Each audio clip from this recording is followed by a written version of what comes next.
Senior Airman Rebecca "Becca" Martinez had always been the type of person who blended into the background. At 5'2", with wire-rimmed glasses and a tendency to speak softly, she looked more like a librarian than someone who'd enlisted in the Air Force.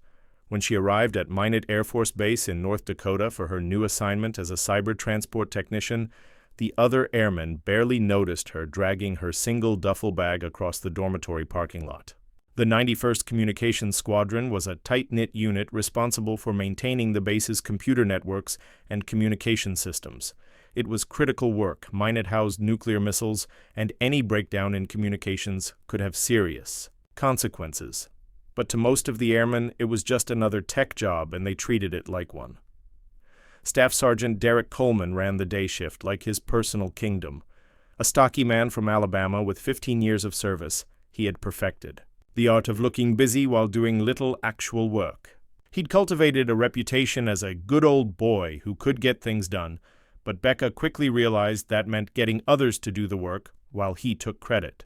On her first day, Coleman assigned her to inventory duty, counting Ethernet, cables and network switches in a stuffy storage room. "Martinez, right?" he drawled, not looking up from his phone. "You look like the detail-oriented type. Make sure every cable is accounted for."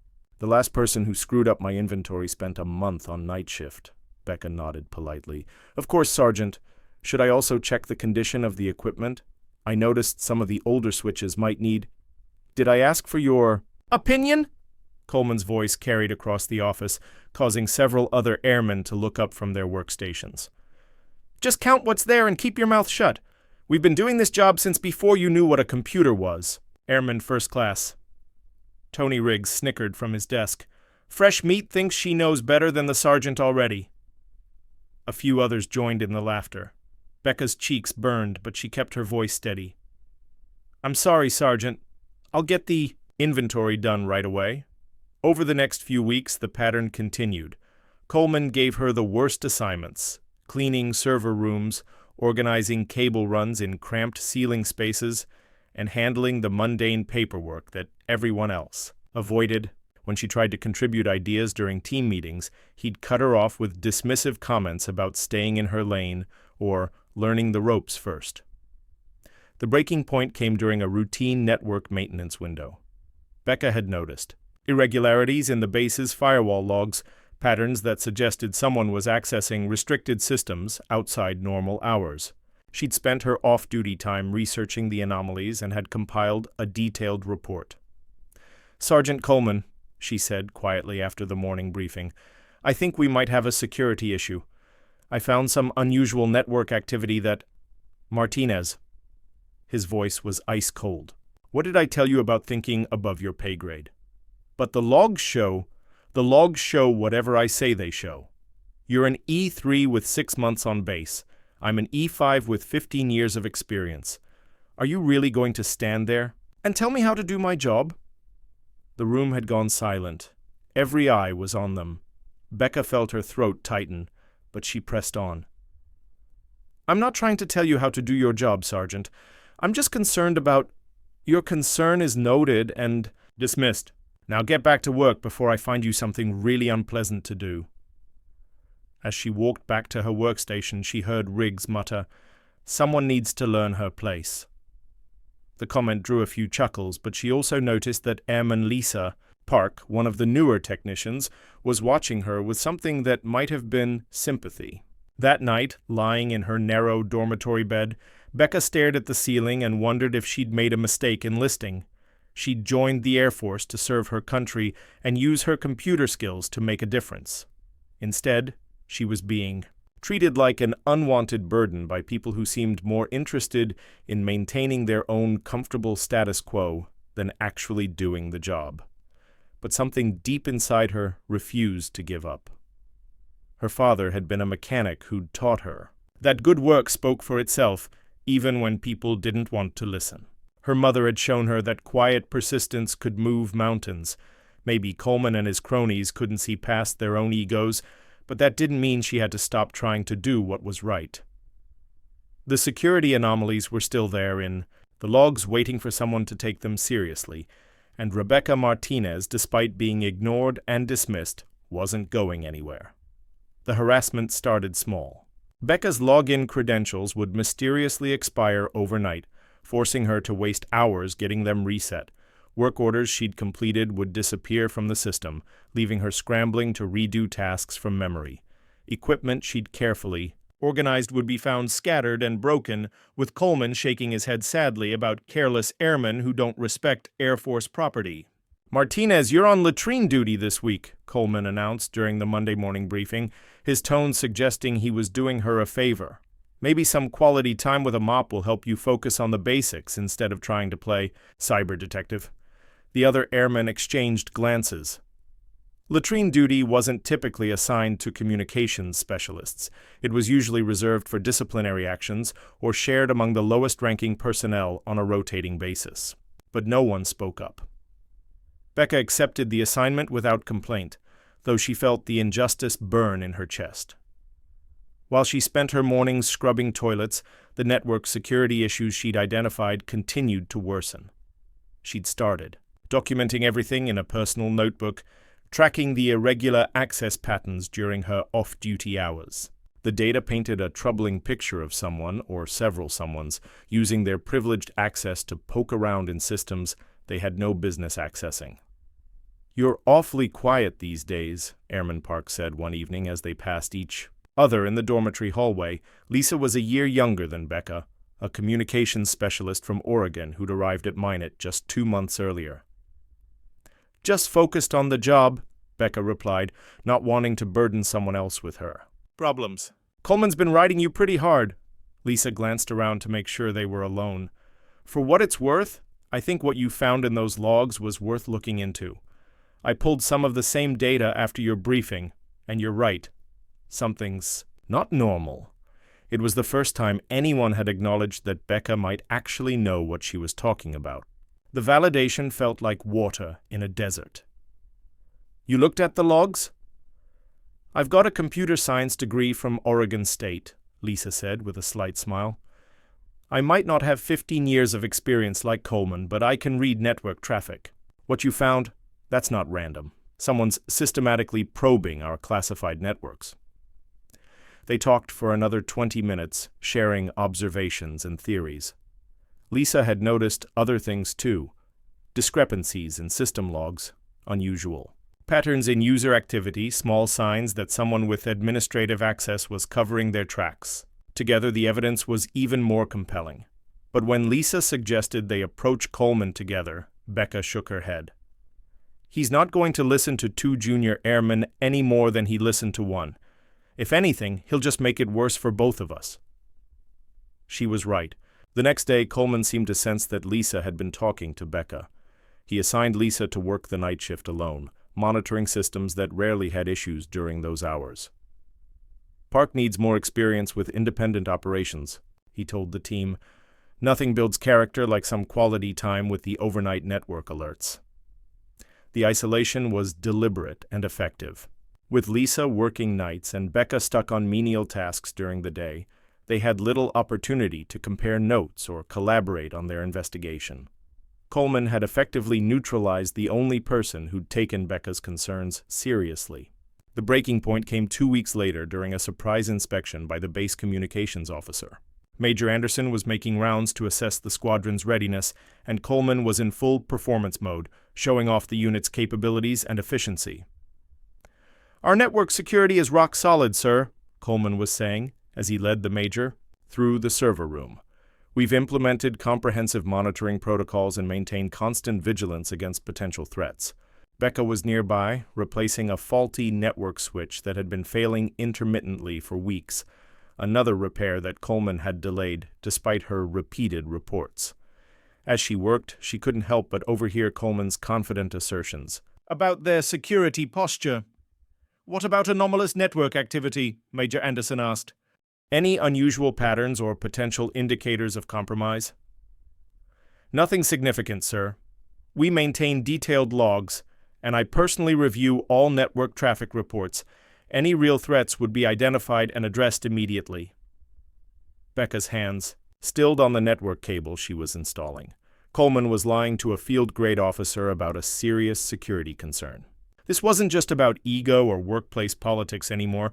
This was about the integrity of systems that protected national security assets. That night, she made a decision that would change everything.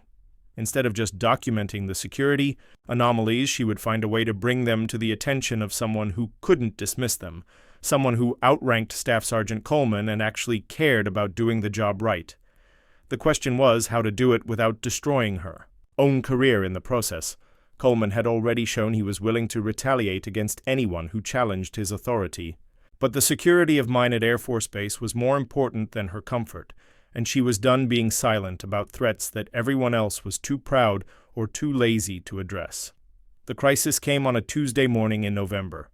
Becca was in the server room performing routine maintenance when alarms started blaring throughout the communications facility. The base's primary network had gone dark. No internet, no internal communications, no connection to the nuclear command systems that made Minot one of the most critical installations in the Air Force. Coleman burst into the server room, his face flushed with panic. "What the hell did you do, Martinez?" "I was just replacing the backup power supply on server rack 3, Becca said, her voice steady despite the chaos erupting around them. "The network issues aren't related to—" "Don't give me your technical bullshit!" Coleman's voice cracked with stress. "You were the last person to touch anything in here, and now the whole base is down." Major Anderson appeared in the doorway, his expression grim.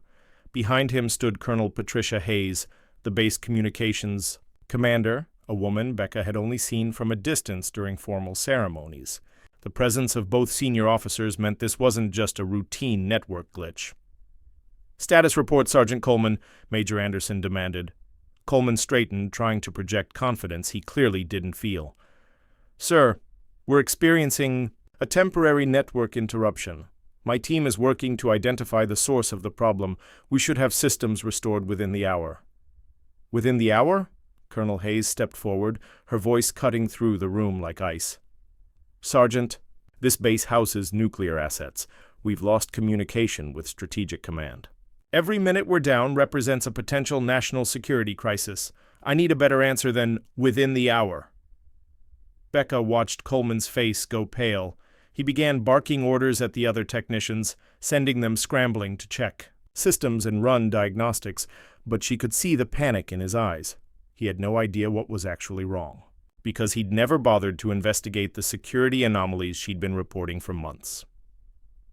Over the next 3 hours, the crisis deepened. Coleman's team tried everything they could think of, rebooting servers, checking physical connections, running network diagnostics. Nothing worked. The base remained completely isolated from the outside world, and the pressure from higher command was becoming intense. "Martinez," Coleman snapped during a brief break in the chaos, "you've been in here all morning. What exactly did you see?"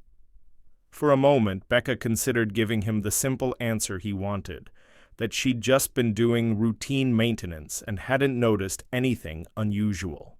It would be easier to let him figure it out on his own or fail trying, but then she thought about the nuclear assets on base, about the airmen and their families who depended on these systems working correctly, about the larger mission that went far beyond Coleman's ego or her own career concerns. "Sergeant, I believe this is related to the network security anomalies I've been documenting over the past several months. The attack patterns I identified were consistent with someone conducting reconnaissance for a larger operation. This looks like the execution phase." Coleman's face went from pale to red. "You're telling me you knew this was coming and didn't report it?"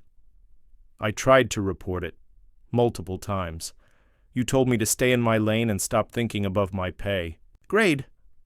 The words hung in the air like a bomb waiting to explode. Several other technicians had overheard the exchange, and Becca could see the realization dawning on their faces. She wasn't just some awkward airman who didn't know her place. She was someone who'd been trying to warn them about a threat they'd all ignored. "That's enough!" Coleman's voice was shaking with rage. "I won't have some junior airman undermining my authority during a crisis. Martinez, you're confined to quarters pending an investigation into your role in this incident." "Wait," the voice belonged to Airman Park, who'd been called in from her night shift to help with the crisis. "Sergeant, with respect, Airman Martinez has been documenting security concerns for months. I've seen her reports. If this is related to what she found... Park, you're out of line, Coleman warned. No, she's not. Major Anderson stepped forward, his expression thoughtful. Martinez, you said you've been documenting security anomalies. Do you have that documentation with you? Becca's heart pounded as she realized the moment had arrived. She could stay silent, accept Coleman's scapegoating, and let someone else solve the crisis. Or she could speak up and risk everything on the chance that someone in authority might... Actually, listen. She reached into her cargo pocket and pulled out the small notebook where she'd been recording her observations. Yes, sir. I have detailed logs of unusual network activity going back 3 months. The pattern suggested someone was mapping our network architecture and identifying vulnerabilities. I believe what we're seeing now is a coordinated cyber attack designed to exploit those vulnerabilities. Coleman made a move to grab the notebook, but Major Anderson held up a hand. Let me see that, Airman. As the Major flipped through her meticulous notes, Becca felt the weight of everyone's eyes on her. This was it, the moment that would either vindicate months of frustration or end her military career. Either way, she was done being quiet about threats that everyone else was too proud to acknowledge. Major Anderson studied Becca's notebook for 15 minutes while the base remained in digital darkness. The small server room felt like a courtroom as everyone waited for his verdict. Coleman paced nervously, occasionally muttering about chain of command and proper procedures, but his confidence was clearly shaken. Airman Martinez, the Major said finally, this documentation is extremely detailed. You've identified specific IP addresses, timestamps, and attack vectors. How did you compile all this information? I used the standard network monitoring tools, sir, but I ran the queries during my off-duty hours to avoid interfering with normal operations. I cross-referenced access logs with personnel schedules to identify anomalous activity. The patterns became clear when I aggregated the data over several weeks. Colonel Hayes, who had been silent during the exchange, stepped closer. And you reported these findings to your immediate supervisor? Yes, ma'am. Multiple times. I was told that I was thinking above my pay grade and should focus on my assigned duties. The colonel's gaze shifted to Coleman, whose face had gone from red to ashen. Sergeant Coleman, is this accurate? Ma'am, Airman Martinez has a tendency to overcomplicate simple situations. I believed her concerns were unfounded based on my experience. Your experience, the colonel interrupted, apparently didn't include actually investigating her findings. Major Anderson, what's your assessment? Major Anderson closed the notebook and looked directly at Becca. Airman Martinez, based on this documentation, what would you recommend as our immediate course of action? It was the first time in months that anyone had asked for her professional opinion. The validation was overwhelming, but she forced herself to focus on the technical challenge at hand. Sir, if my analysis is correct, the attackers have exploited vulnerabilities in our external firewall to gain access to internal systems. They've likely installed persistent backdoors that allow them to maintain access even if we restore normal operations. We need to isolate all external connections, scrub the compromised systems, and rebuild our network perimeter from scratch. How long would that take? With a full team working around the clock, probably 18 to 24 hours to restore basic communications. Full security validation would take another week. Coleman finally found his voice. Sir, with respect, Martinez is an E3 with minimal field experience. This kind of large-scale network reconstruction should be handled by senior technicians. The senior technicians, Colonel Hayes said coldly, are the ones who ignored the warnings that might have prevented this situation. Major Anderson, I want Airman Martinez to lead the recovery effort. Give her whatever resources she needs. The room went silent. Even Becca was stunned.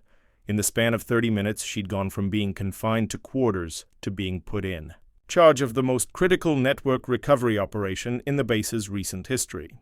Ma'am, she said carefully, I appreciate your confidence, but I think it would be more appropriate for me to support the senior technicians rather than...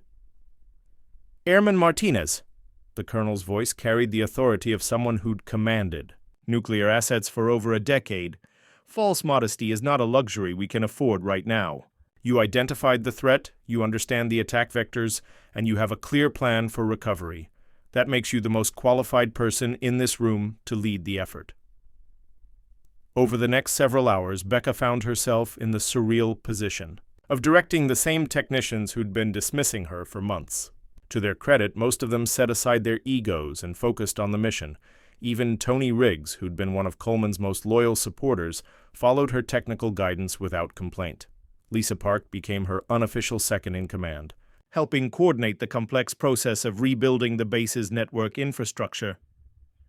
"I can't believe they actually listened to you," she said during a brief break in the recovery effort. "I can't believe it either," Becca admitted.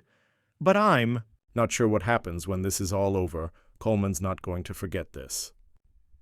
As if summoned by her words, Coleman appeared at her workstation. He'd been conspicuously absent for most of the recovery effort, claiming he needed to coordinate with higher headquarters. But Becca suspected he was actually trying to figure out how to minimize his own responsibility for the crisis. "Martinez," he said quietly, "I hope you understand that this is a temporary situation. Once we get through this emergency, things will go back to normal, and I have a long memory for airmen who don't respect the chain of command." The threat was clear, but Becca felt something she hadn't experienced in months: the backing of people who outranked him. "I understand perfectly, Sergeant. I plan to document everything thoroughly, just like I always do." Coleman's eyes narrowed, but before he could respond, Major Anderson approached with an update from the command post. "Martinez, Strategic Command. Once a full briefing on the attack vectors and recovery procedures, you'll be presenting to the wing commander in 2 hours." As Coleman walked away, his shoulders tight with frustration, Becca realized that the balance of power had fundamentally shifted. She still had a target on her back, but now she also had allies in positions of authority who'd seen what happened when her warnings were ignored. The real fight was just beginning. The briefing with Wing Commander Colonel Michael Stevens took place in the base's secure conference room. Becca had never been in the presence of so many senior officers. The room was filled with squadron commanders, operations officers, and staff personnel who normally existed in a different universe from her day-to-day experience as a junior enlisted airman. She'd spent an hour preparing her presentation, organizing her months of documentation into a clear timeline that showed how the attack had unfolded. Her hands shook slightly as she connected her laptop to the projection system, but her voice remained steady as she began her briefing. "Sir, the cyber attack on our network was not a random event. Based on my analysis of network logs over the past 3 months, I believe we were targeted by a sophisticated adversary who conducted extensive reconnaissance before executing their primary assault." She walked through the evidence methodically. The unusual access patterns, the systematic probing of network defenses, the gradual escalation that culminated in the complete network compromise. The room was silent as she presented her findings, and she could see the gravity of the situation sinking in among the senior leadership. "Airman Martinez," Colonel Stevens said when she finished, "this is impressive analysis. How long have you been tracking these indicators?" "Approximately 12 weeks, sir. I first noticed the anomalies in late August and began documenting them in early September." "And you reported these findings through your chain of command?" Becca glanced at Major Anderson, who nodded encouragingly. "Yes, sir. I attempted to brief my immediate supervisor, Staff Sergeant Coleman, on multiple occasions. I was told that my concerns were unfounded and that I should focus on my assigned duties rather than network security analysis." Colonel Stevens's expression hardened. "Where is Sergeant Coleman now?" "He's coordinating the ongoing recovery effort, sir," Major Anderson replied diplomatically. "I see. And what's our current status on network restoration?" "We've restored basic communications and are working on rebuilding the security perimeter," Becca reported. "I estimate we'll have full operational capability within 36 hours with enhanced security measures that should prevent similar attacks." The wing commander studied her for a long moment. "Airman Martinez, I want you to prepare a comprehensive after-action report on this incident. Include everything: the initial indicators, your attempts to report them, the attack itself, and the recovery process. I want it on my desk by end of business Friday." Yes, sir. And I want you to know that your actions today likely prevented a much more serious compromise of our systems. The Air Force needs more airmen who aren't afraid to speak up when they see something wrong. As the briefing concluded and the senior officers filed out, Becca felt a mixture of relief and apprehension. The validation from the wing commander was gratifying, but she knew that Coleman would view her briefing as a direct attack on his leadership and competence. She didn't have to wait long to find out how he'd respond. The next morning, Becca arrived at work to find a formal counseling statement on her desk. According to Coleman's report, she had demonstrated insubordination and disrespect toward a non-commissioned officer and had failed to follow proper procedures for reporting security concerns. The statement recommended that she be removed from her current position and reassigned to duties more appropriate for her rank and experience level. "This is ridiculous," Lisa said after reading the counseling statement.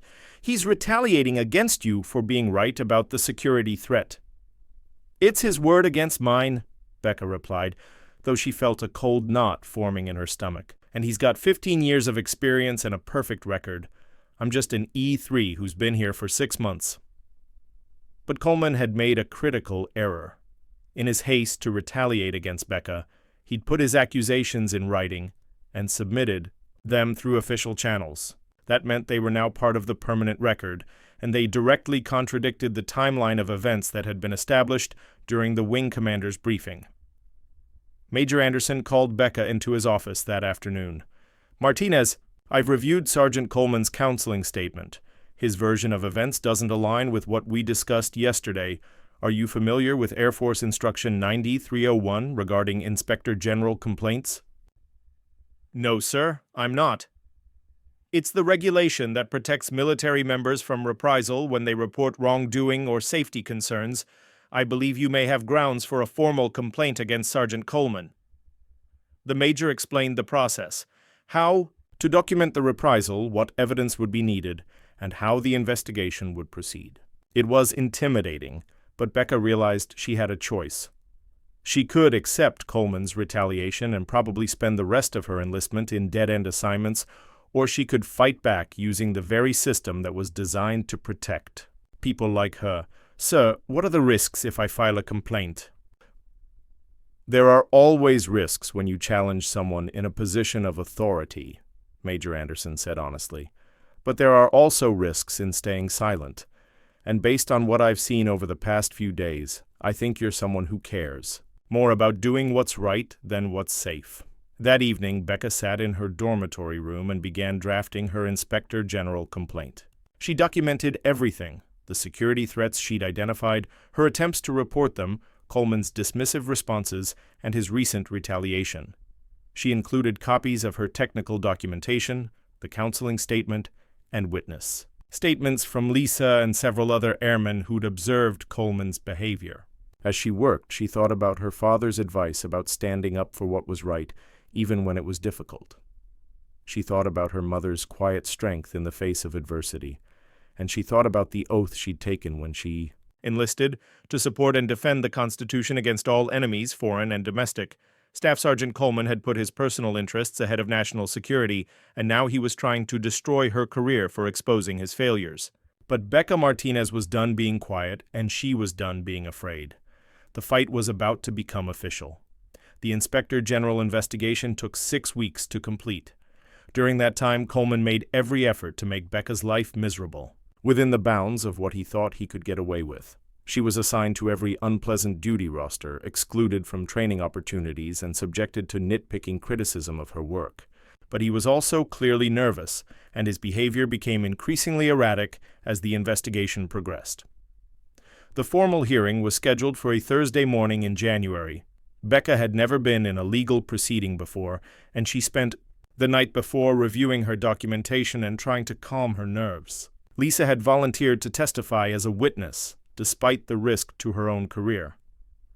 "You know Coleman's going to make our lives hell if this doesn't go well," Lisa said as they walked to the legal office together. "He's already making our lives hell," Becca replied. "At least this way, we have a chance to stop him." The hearing was conducted by Lieutenant Colonel James Patterson, the base Inspector General, along with a legal officer and a senior NCO from outside the communications squadron. Coleman sat across the room with his own legal counsel, looking confident and well-prepared. This hearing is to investigate allegations of reprisal against Airman Rebecca Martinez by Staff Sergeant Derek Coleman, Colonel Patterson began. Airman Martinez, please present your case. Becca stood and walked to the front of the room, her heart pounding but her voice steady. She'd practiced this moment dozens of times, but the reality was still overwhelming. For the next 45 minutes, she methodically presented her evidence, the timeline of security threats, her attempts to report them, Coleman's dismissive responses, and the subsequent retaliation. The evidence shows a clear pattern, she concluded. I identified legitimate security threats, attempted to report them through proper channels, was told to keep quiet, and then faced professional retaliation when my concerns were validated by events. Coleman's defense was predictable. He argued that Becca was a problematic airman who didn't respect authority, that her technical concerns were overblown, and that any disciplinary actions were justified by her poor attitude and insubordination. Airman Martinez has been difficult to manage since her arrival, he testified. She consistently questions authority, refuses to follow simple instructions, and seems to think she knows better than her supervisors. The counseling statement was necessary to document ongoing performance issues. But then the investigation. Officer began presenting additional evidence that Becca hadn't expected. They'd interviewed other members of the squadron, reviewed network logs independently, and even spoken with contractors who'd worked on the base's cybersecurity systems. Sergeant Coleman, Colonel Patterson said, our investigation found that Airman Martinez's technical analysis was not only accurate but more comprehensive than anything produced by your section in the past year. We also found evidence that you deleted her initial security reports from the official system without forwarding them to higher headquarters. Can you explain why? Coleman's confident demeanor began to crack. I made a judgment call based on my experience. I didn't believe the reports warranted escalation at that time. Oui. You made a judgment call that directly contradicted established procedures for reporting potential security threats? I was trying to avoid unnecessary alarm. You were trying to avoid admitting that a junior airman had identified threats that you'd missed, the legal officer interjected. Our investigation also found that you accessed and modified network logs after the cyber attack, apparently in an attempt to obscure the timeline of events. The room went silent. Tampering with official records was a serious offense. Potentially. Career-ending for an NCO with 15 years of service, Lisa testified next, corroborating Becca's account and describing the hostile work environment that Coleman had created. He made it clear that anyone who supported Airman Martinez would face consequences, she said. It was intimidation, pure and simple. Then came the bombshell. The investigation had uncovered additional evidence of Coleman's misconduct, inflated performance reports, misuse of government resources, and a pattern of retaliating against airmen who questioned his methods. What had started as an investigation into reprisal against Becca had revealed much deeper problems with Coleman's leadership. Sergeant Coleman, Colonel Patterson said, based on the evidence presented, we find that you engaged in unlawful reprisal against Airman Martinez, tampered with official records, and violated multiple Air Force regulations regarding the treatment of subordinates. Do you have anything to say in your defense? Coleman's face was pale as he stood to respond. Sir, I've served this Air Force faithfully for 15 years. I may have made some mistakes in judgment, but I never intended to harm anyone or compromise. Security! I was trying to maintain good order and discipline in my section. Good order and discipline, the colonel repeated. Sergeant Coleman, good order and discipline requires leaders who listen to their subordinates, who take legitimate concerns seriously, and who put the mission ahead of their personal pride. You did none of those things. The verdict was swift and decisive. Coleman was found guilty of reprisal, tampering with records, and conduct unbecoming an NCO. He was reduced in rank to senior airman, fined 2 months' pay, and reassigned to a position with no supervisory responsibilities. His 15-year career was effectively over. As the hearing concluded, Coleman looked directly at Becca for the first time in weeks. The arrogance and contempt were gone, replaced by something that might have been regret. But it was too late for apologies, and they both knew it. Outside the legal office, Major Anderson was waiting with a smile on his face. Well done, Martinez. You showed a lot of courage in there. "Thank you, sir. I just did what I thought was right." "That's exactly what we need more of in this Air Force. I hope you'll consider making the military a career. We need leaders who aren't afraid to speak truth to power." As Becca walked back to the communications facility, she realized that something fundamental had changed. She was still the same quiet, modest person she'd always been, but now she carried herself differently. She'd faced down a bully with 15 years of experience and the backing of the Old Boys Network, and she'd won. More importantly, she'd proven that doing the right thing, even when it was difficult and dangerous, was always worth the risk. The weeks following the hearing brought changes that Becca could never have anticipated. Coleman's departure left a vacuum in the communications squadron's leadership structure, and Major Anderson wasted no time in reshaping the unit's culture and priorities. "Martinez, I'm recommending you for early promotion to senior airman," he announced during a section meeting. "Your performance during the cybersecurity crisis and your courage in reporting wrongdoing exemplify the best qualities of an Air Force. Professional." The promotion meant more than just additional pay and responsibility. It was official recognition that her contributions were valued and that her voice mattered. The other airmen in the section, who had once dismissed her as an awkward outsider, now sought her technical advice and treated her suggestions with respect. Tony Riggs, who had been one of Coleman's most vocal supporters, approached her privately one afternoon. "Martinez, I owe you an apology. I was wrong about you, and I was wrong about Coleman. I should have listened when you were trying to warn us about the security threats." "We all make mistakes," Becca replied. "What matters is learning from them." "Yeah, well, I learned something about myself that I didn't like. I let politics and personalities get in the way of doing the job right. That won't happen again." Lisa Park received a commendation for her support during the crisis and her courage in testifying at the hearing. She was also selected for advanced technical training, an opportunity that would have been unthinkable under Coleman's leadership. "I keep thinking about what would have happened if you hadn't spoken up," Lisa said as they worked together on a network upgrade project. "That cyber attack could have been so much worse. We might have lost classified information or compromised nuclear command systems." "Someone would have figured it out eventually," Becca said modestly. "Maybe, but probably not before Sirius. Damage was done. You saved this base, and you saved our careers. Coleman would have run this section into the ground if you hadn't stopped him." The base leadership took the lessons of the cyber attack seriously. New procedures were implemented for reporting security concerns. Additional resources were allocated for network monitoring, and junior personnel were encouraged to speak up when they identified potential problems. Colonel Stevens personally visited the communications squadron to emphasize the importance of maintaining an environment where all airmen felt comfortable raising concerns. "The security of this base depends on everyone doing their job, regardless of rank or experience level," he told the assembled personnel. "We cannot afford to let pride or politics interfere with our mission." Airman Martinez demonstrated the kind of professional courage we need from every member of this team. The recognition from senior leadership was gratifying, but what meant more to Becca was the gradual transformation of her daily work environment. The communications squadron became a place where technical expertise was valued over rank, where junior airmen were encouraged to contribute ideas, and where doing the right thing was supported rather than punished. 3 months after the hearing, Becca received an unexpected phone call from the Air Force Personnel Center. She'd been selected for a special assignment, a cybersecurity position at the Pentagon that typically went to much more senior personnel.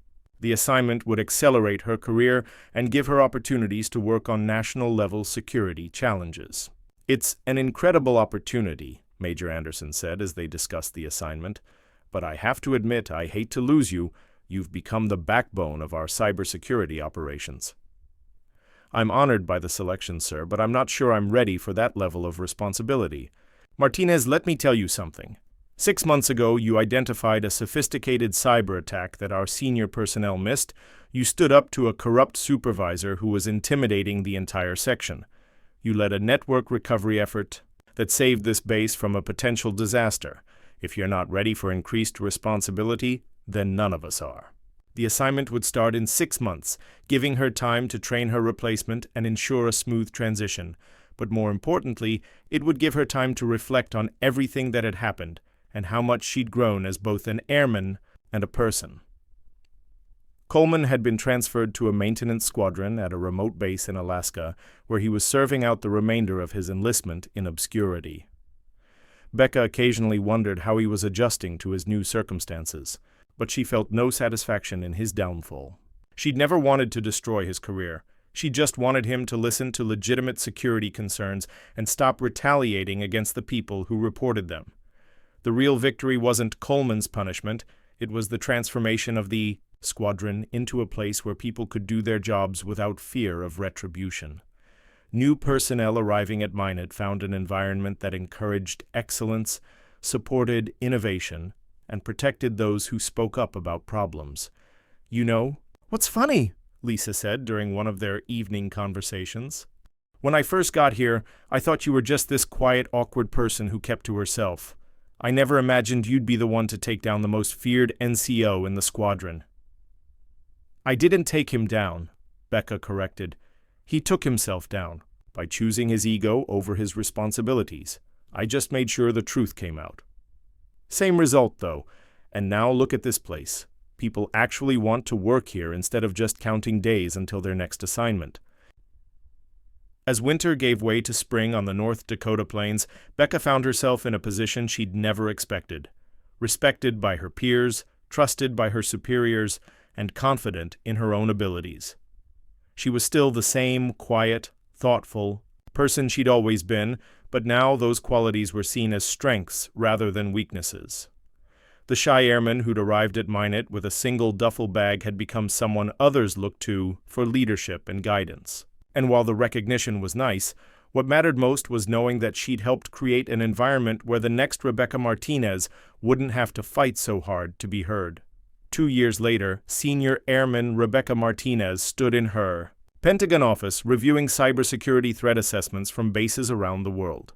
The work was challenging and rewarding, but she often thought about her time at Minot and the lessons she'd learned in that small communications squadron on the North Dakota plains. Her phone buzzed with a text message from Lisa Park, who was now a staff sergeant and the non-commissioned officer in charge of network operations at Minot. "Thought you'd want to see this," the message read, followed by a photo of a plaque hanging in the communications facility.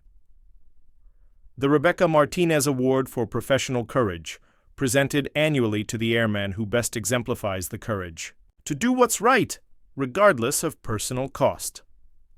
Becca stared at the photo for a long moment, feeling a mixture of pride and embarrassment. Having an award named after her was overwhelming, but she understood the message it sent to junior personnel. Your voice matters, your concerns are valid, and speaking up for what's right will be supported rather than punished. Major Anderson, now Lieutenant Colonel Anderson, and the squadron commander at Minot had called her when the award was established. "We wanted to make sure that what happened to you never happens to anyone else," he'd explained. "This award isn't just about recognizing courage, it's about creating a culture where courage is expected and protected." The impact of her stand against Coleman had rippled far beyond Minot Air Force Base. The Inspector General case had become a model for how to investigate and address reprisal complaints.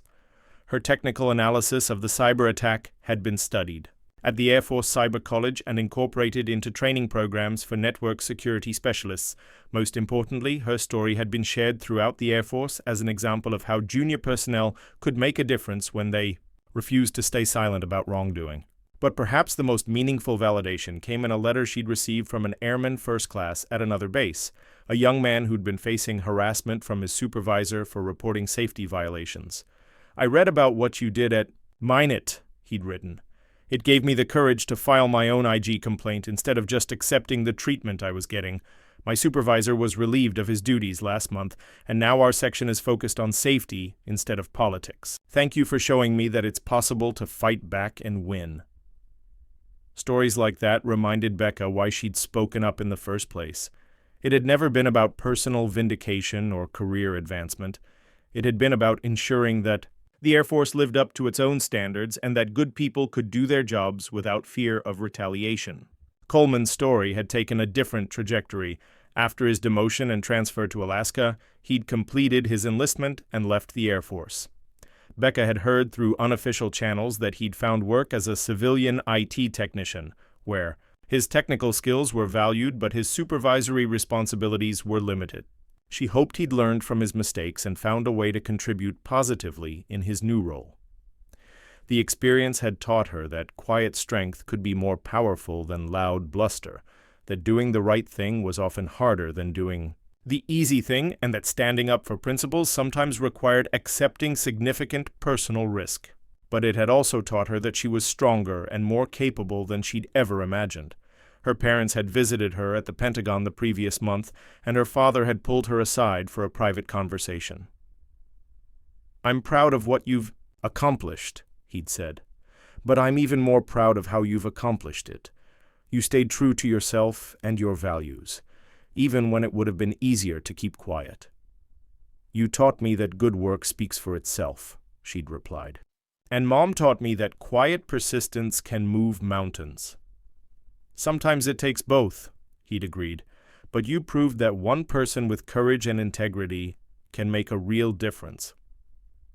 As Becca looked out her Pentagon office window at the Washington, D.C. skyline, she reflected on the journey that had brought her from a small communications squadron in North Dakota to one of the most important cybersecurity positions in the Air Force. The shy, awkward airman who'd been dismissed and mocked by her colleagues had become someone whose voice carried weight in discussions of national security policy. But she was still the same person at her core, thoughtful, modest, and committed to doing the right thing even when it was difficult. The difference was that now she understood her own strength and wasn't afraid to use it when circumstances demanded courage. Her phone rang, interrupting her reflection. It was a young lieutenant from the Air Force Academy who'd been assigned to her section as part of a developmental program. "Ma'am, I've been reviewing the network security protocols you developed, and I think I've identified a potential vulnerability. I know I'm new here, but I was wondering if you'd have time to look at my analysis." Becca smiled, remembering another young airman who'd once tried to report security concerns to a supervisor who wouldn't listen. "Of course, Lieutenant. Let's take a look at what you found. And please don't ever apologize for doing your job thoroughly, regardless of how long you've been here." As she hung up the phone, Becca realized that the circle was complete. She'd gone from being the ignored voice raising uncomfortable truths to being the leader who ensured that other voices would be heard. The quiet airman from Minot had become exactly the kind of leader she'd needed when she was starting her career. And somewhere in North Dakota, in a communications squadron that now bore her name on an award plaque, other young airmen were learning that courage wasn't about being fearless. It was about doing what was right despite being afraid. Just as Rebecca Martinez had done when she decided that her country's security was more important than her personal comfort. The legacy she'd leave wouldn't be measured in awards or promotions, but in the culture of integrity and courage she'd helped create. And that, she thought, was worth all the struggle it had taken to get there. If you enjoyed this story, don't forget to hit the subscribe button and become a part of our Everyday Life Stories community. Where are you watching from? Drop a comment below. We love hearing from our amazing viewers around the world.